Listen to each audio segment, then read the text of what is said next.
Lord, help us to see you more clearly, to love you more dearly, to follow you more nearly, day by day.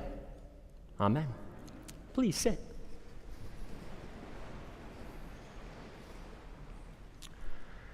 On May 9th, 1945, a newly sworn-in President Harry Truman gathered a group of counselors and advisors to carry on the weighty discussion of whether or not to drop atomic bombs on Japan in order to attempt to end World War II. By June 1st, President Truman had made the decision that in order to force Japan to capitulate, they would, in fact, resort to dropping these atomic bombs. In considering the targets, they looked at cities that met a couple of pieces of criteria. One was cities that had contributed in some way to the war effort. Maybe they were manufacturing munitions at those places. The second criteria was looking at cities that had already not been extensively bombed during the war, were still relatively intact. On August 6th, they made the decision to drop a bomb on Hiroshima, killing well more than 100,000 people. The second site they chose was Kokura, but on August 9th, 3 days later, because of inclement weather over Kokura, the planes flew over Nagasaki and dropped the bomb on them instead, killing well more than 100,000 people there too. All told, hundreds of thousands of lives were lost between those in the moment and those in the days and months, years to come. And the war ended. Was it the right thing to do? Was it the right decision? It's something we will, as human beings, no doubt be debating for the rest of our days. You could certainly see, on the one hand, the decision not to drop those bombs that could have spared hundreds of thousands of lives, many of whom were civilians who had no stake and no say in this war. Could have spared them. On the other hand, Commander Mitsuo Fuchida, the commander who had led the bombing of Pearl Harbor, actually said later, dropping the bombs on Hiroshima and Nagasaki was the right call. Commander Fuchida had said that were the United States to attempt a land invasion to end the war, the people of Japan were well prepared. Men, farmers, factory workers, women, children were all ready to arm themselves and fight to the death. And it would have resulted in millions upon millions of lost lives. And so Commander Fuchida made the argument that dropping those atomic bombs actually saved lives, as hard as that might be to grasp. Was that the right call? It was certainly one of the most weighty calls President Truman would ever have to make, all those people in the room would ever have to make. And at the end, they don't get the simple answer to be able to look back and say, yes or no, we did the right thing, the good thing. But that decision would change the course of humanity for the rest of our days. Another decision that changed the course of Christianity for the rest of our days, for the rest of all of us gathered here, was Jesus deciding whether or not to heal on the Sabbath. And it would be really easy to dismiss that because we know what decision he made. And of course, if Jesus did it, it must have been the right decision. But let's not forget the weightiness of that moment. One of the most sacred and important laws was to rest on the Sabbath. The prophet Isaiah, we just heard, made it very clear. To honor the Sabbath was one of the most important things a person of faith could do. And Jesus was looking in this moment and thinking about transgressing that most sacred law. It's easy for us, in retrospect, to look back and say, oh, well, Jesus was always about following the spirit of the law, not the strict letter of the law. But we also know this is the same Jesus who made it very clear. He did not come to abolish the law. He came to fulfill it. And in some ways, this is the antithesis of fulfilling it by one sense. So Jesus has a weighty decision to make.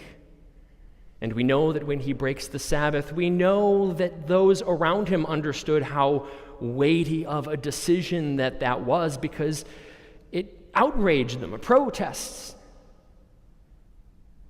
So if Jesus was going to break among these most sacred, most important of laws, he must have had a very good reason, a compelling reason. And he did. Because while we know that the first commandment is to love your God with all your heart, with all your mind, with all your strength, with all your soul, we know that second commandment is to love your neighbor as yourself.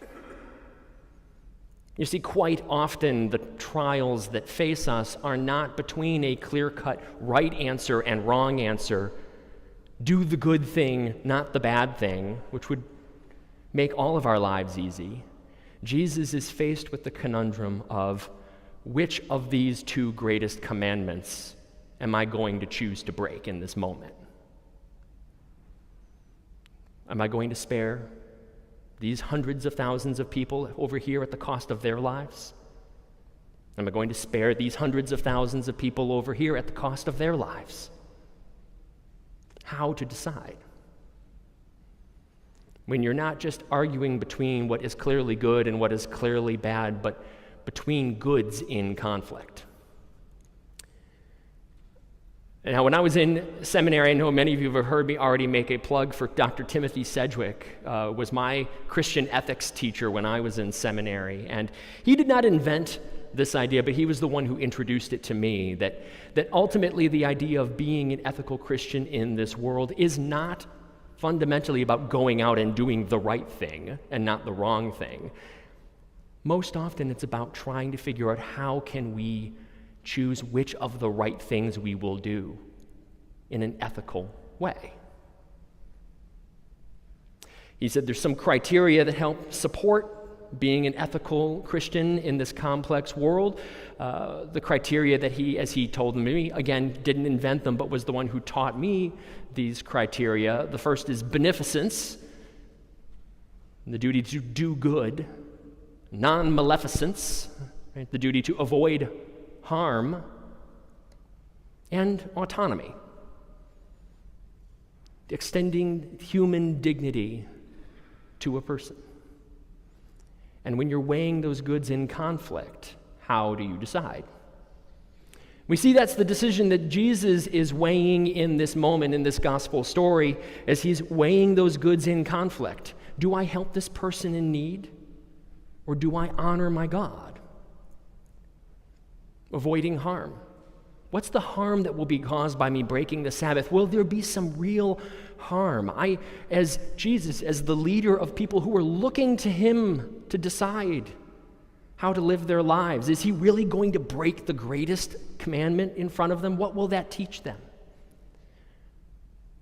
But at the same time, I can't just let this person suffer when I know I can end it. What about the autonomy argument? Is that what helps weigh the scales one way or another? We see this is what Jesus then turns to as his response to the protest, to the Pharisees, maybe to his own disciples, saying, which of you in your own human dignity don't decide in the moment you need to do what's right in this moment? Do we not get to extend this same human dignity to this person, this woman who has been crippled for 18 years? And so as he weighs those goods in conflict, we see as the scales get tipped and Jesus makes his decision. That's the work that is given to us in this world. In a world where we go out there and we are most often, counter to what you may see the pundits argue back and forth, or in the news media, or politicians back and forth, who are going to be very quick to tell you, well, my side's the good side. So the decision is easy, because their side is the bad side. Or if you're with me, you're making the right decision, not the wrong decision. But we know that the reality of our lives is really between being forced in the choice of competing goods. And we know we can lower the taxes on this farmer so that he has a better ability to feed his family, but we know that lowering those taxes are going to prevent this hungry person from being fed. How do you weigh those goods in conflict? And we know that we could create an education program that's going to enrich the lives of these people over here, but we know it's going to come at the cost of these people over here. It's not quite so simple as what's right and what's wrong, but how do we weigh those goods? That is the work you and I are called to do out in this world. And how are we to do that? Well, we see how Jesus does it. Prayerfully, deliberately, and then takes the time to explain to those around him how he chose to weigh those competing goods so that they understand why he's deciding what he's deciding. We try to do that here at St. James. We try to do this in our church. At our feeding ministry is a perfect example of when our city streets found themselves filled with migrants who had been bussed into our city and dropped off with no resources. And we know we have the ability to feed them, but we also have a city of chronically homeless, unhoused Chicagoans that are counting on us for help. And they've been here far longer. But at the same time, these people over here have no one to turn to. No family, no friends, no one to support them.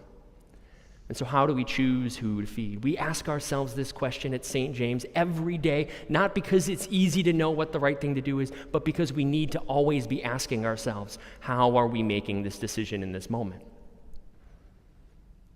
In our feeding ministry, we routinely are asking ourselves about the 100, 150 people, between 100 and 150 people we will feed at our meal. And we know we're doing the work of extending them not just food, but human dignity.